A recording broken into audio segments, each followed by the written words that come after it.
This is the monument I mentioned earlier. The names inscribed on it should be familiar to all of you. Rosalina and Tiernan. When Penacony was known as a frontier prison, it was the Trailblazers who connected it with the stars. They were the heroes who saved Astana, and their names deserve to be immortalized, not just on this small stone tablet, but in the annals of history for all of time. However, today, the planet of festivities is nothing but sweet dreams. That heavy piece of history is all a distant memory, just like that prison. If their names are inscribed here, then that means... According to Micah, they died long ago. Rosalina was killed during the War of Independence. She ventured alone into the heart of the star system to investigate the flow of Memoria, but she never returned. Tiernan was a skilled gunslinger, strong and reliable. He led the people through countless battles, but he didn't live long enough to witness the arrival of true peace. In the decade following the war, Penacony faced challenges internal and external. To protect Astana, Tiernan took up the way of the Trailblaze and led the Lampmoth family to explore beyond the system, only to be surrounded and wiped out by the swarm. Though I had expected as much, the tales of these heroes truly are sorrowful. True to the title of Trailblazer, they spent their lives venturing into the unknown. But what about this tablet? There are no names carved on it. When Dreamflux Reef was created, its owner was still alive. However, he insisted on erecting a monument for himself, saying that it will happen someday. Here we meet again. Everyone from the Astral Express. Robin.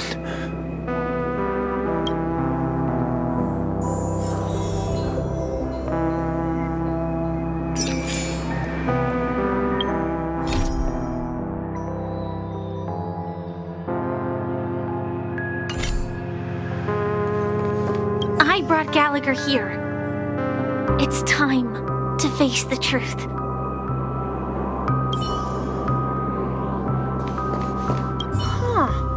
The atmosphere sure is livened up with all these people in here. Well, I did my job. I gathered everyone here.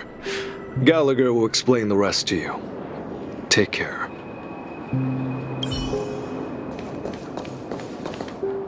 Brother... There's no need for words. You're safe, and that's all that matters. Brother... There's no need for words.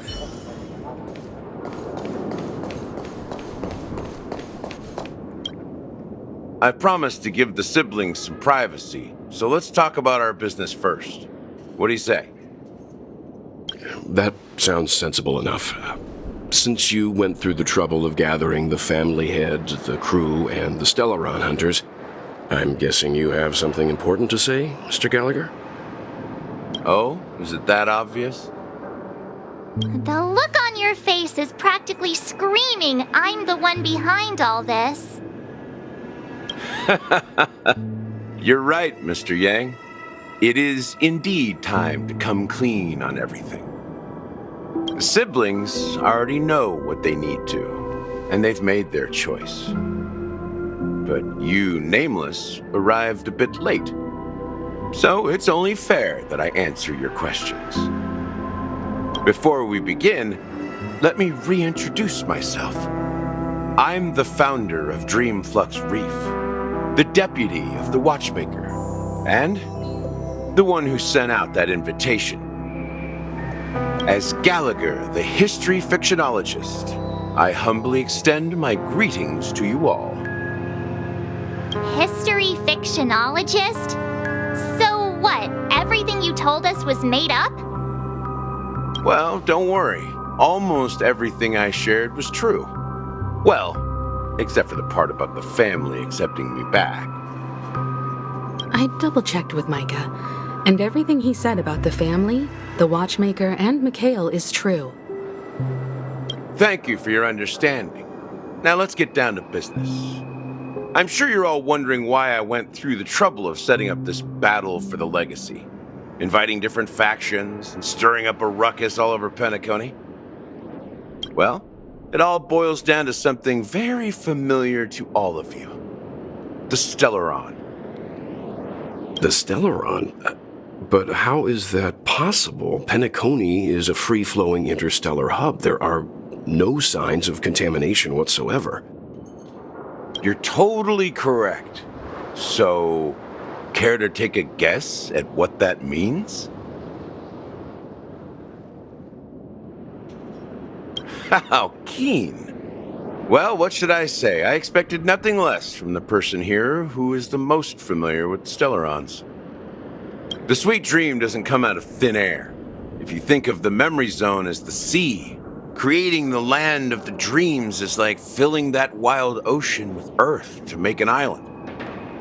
To achieve this feat, without the help of an emanator of remembrance or enigmata, the only way is to use a Stellaron. And that's not something you can achieve with a simple wish.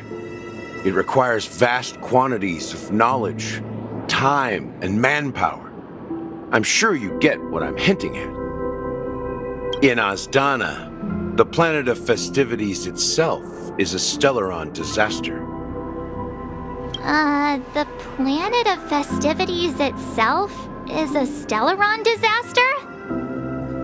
It all started a long time ago, back when the Watchmaker and his crew liberated the frontier prison. They faced countless challenges as they began building Penacony from the ground up. That's when the idea of using the Stellaron came into play. The Stellaron first entered the Azdana system during the war.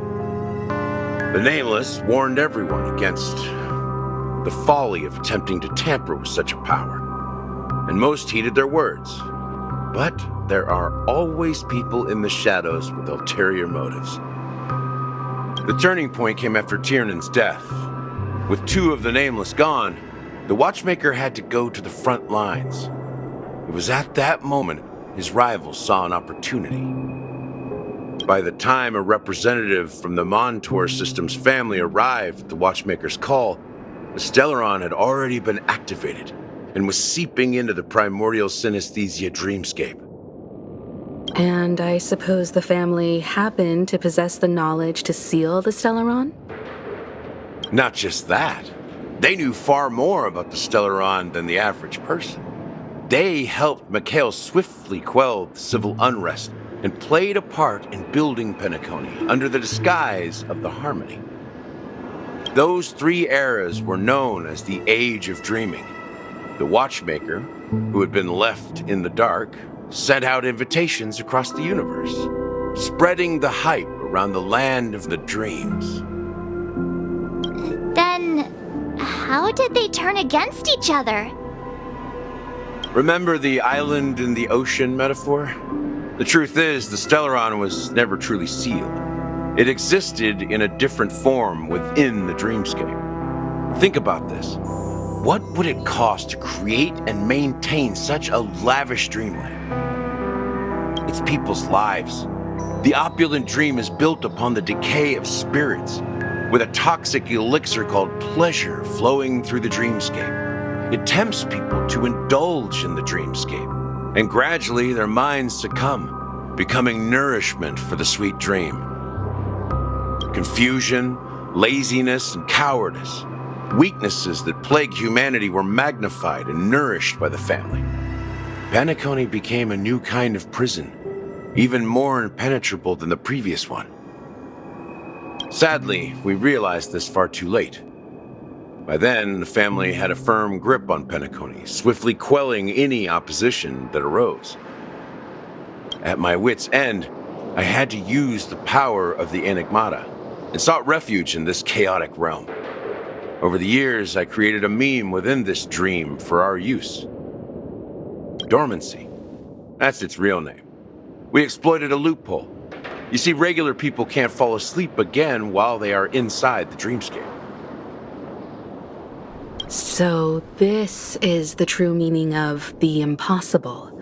You sent out invitations in the Watchmaker's name to find forces capable of resolving the Stellaron disaster and draw them into Penacony to uncover the truth. It's not just that.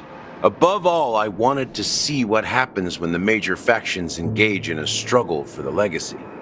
Since this is the Watchmaker's first announcement in decades, the traitor within the family is bound to reveal themselves. So, the legacy is just a facade. If you want to consider the Stellaron as the legacy, I'm totally fine with that. If that's the case, where is the Stellaron now? That's a question for Mr. Wings. The Stellaron is still under the family's control, and as the head of the Oak family, I'm sure he holds all the answers.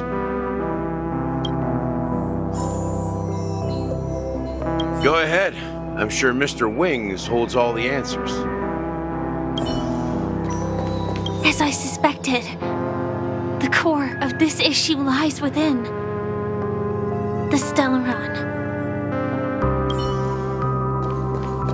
You all look quite serious. Is there anything I can do to help?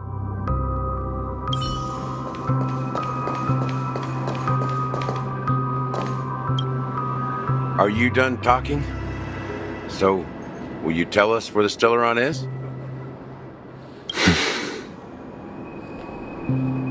It is the Penacony Grand Theater itself. As I suspected, it's the embodiment of the family. The edifice that first materialized within the Sweet Dream. That's what turned Penacony into its current state. As for the person who employed its power, it is in fact Mr. Gopher, the current Dream Master. Well, that was easier than I thought. Did you conduct your own investigation already? Correct. When I was trying to track down the person who murdered my sister, apart from you, Gopher was my second suspect. Confronting me first turned out to be a smart move on your part. I didn't have other options. The Dream Master has been elusive, and even the heads of the families can hardly get an audience with him. Moreover, Mr. Gopher has been kind to my sister and me, and I didn't want it all to end like this. What do you mean by that? To be honest, my brother and I are also victims of the cancer of all worlds. We grew up as orphans, and were adopted by the family when they came to help. Mr. Gopher recognized our potential and brought us to Penacony. But I can't just stand by and watch Mr. Gopher become an enemy of the Harmony. I won't use my voice to support an evil cause. I won't step on that stage and sing, no matter who the traitor is, or what orders they give me. I won't let the Charmony Festival become an event that destroys Harmony itself, or the paradise in our dreams. Indeed, for the paradise in our dreams. As the head of the Oak family, I'm responsible for ensuring Penacony's promising future. Robin and I will head into the Sweet Dream and confront the Dream Master. And if it turns out that the family has truly strayed from the Harmony, I'll fight alongside you. We'll put the Charmony Festival on hold and make sure Mr. Gopher pays for his blood debt. The enemies you are about to face aren't like this old dog here, who can barely even bark. Since our interests are aligned, why don't we team up? Maybe, just maybe, we'll have a shot at success. We have always been following in the footsteps of our nameless predecessors, and there's no reason to stop now. Yeah, we Nameless won't back down from a challenge. Isn't that right, Miss Trailblazer?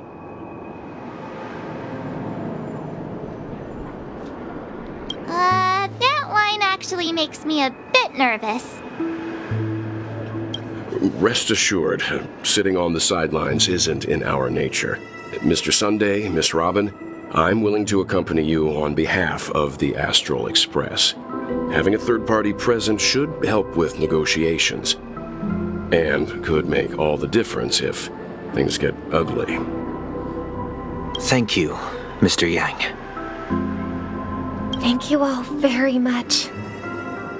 The Charmony Festival is about to start, and time is against us. We must hasten. Everyone, let's gather over here. We still need to make some preparations.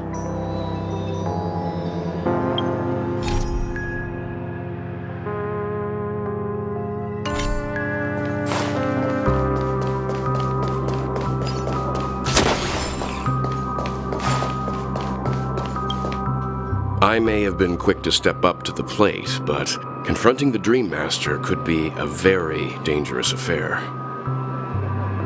Huh? Even you're saying that, Mr. Yang?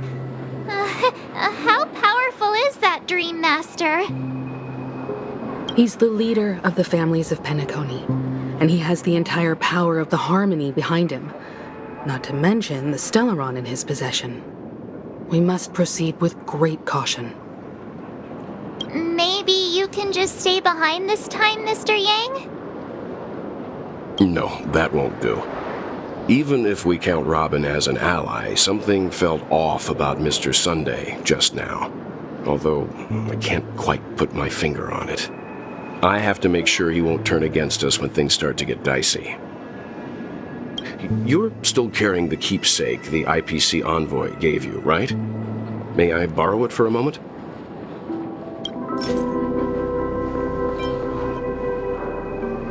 Huh. I knew it. As I suspected, this chip Aventurine gave to you is actually a miniature transmitter. If I'm right, he intends to use it to track your location or contact you when needed. As it so happens, this may actually be of some use in the current situation. Aventurine? Is he still alive? And what does he have to do with our mission to confront the Dream Master? Remember what I said earlier? Working with the IPC is a way to keep the family in check.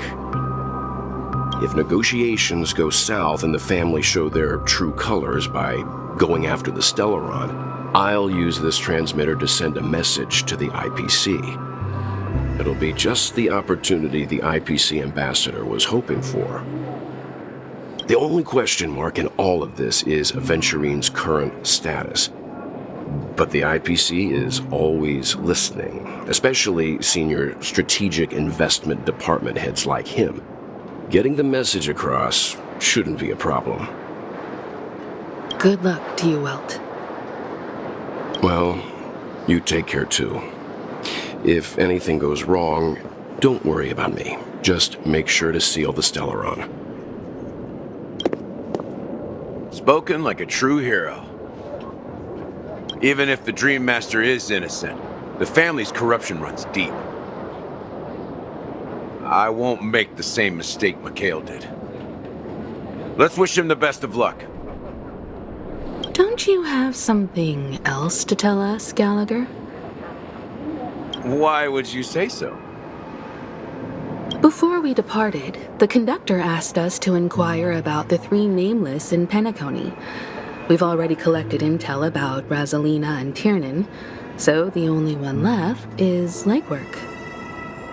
If I'm not mistaken, we've already met him somewhere, haven't we? It's not enough to say meet, but the answer is pretty obvious. After all, I've hinted at it in quite an evident way. I've been watching over you ever since I received the reply from the Astral Express, and I've seen the great effort you all put into linking different realms together across the cosmos. And now, after getting this far all in one piece, you have truly proven yourselves. Miss Himiko, were you the one who repaired the Express and got it sailing through the cosmos again? Yes. And you two, young Nameless, you have very interesting life stories and extraordinary skills. I don't know much about my life story, but I do have extraordinary skills. You're full of energy. Please send my regards to the conductor, Pom Pom. Please let them know that their friend had fond memories from his time aboard the Express, which he reminisced on every time he had a good drink. As for the last Nameless, he embarked, disembarked, and embarked again, traveling in a great circle, ending up back where he started. On his deathbed, he told me to find the Astral Express and deliver an invitation to the future Nameless. He left behind a special gift, a true legacy. Something that belongs only to the successors of the Trailblaze. Come with me. Now is the time to reveal it.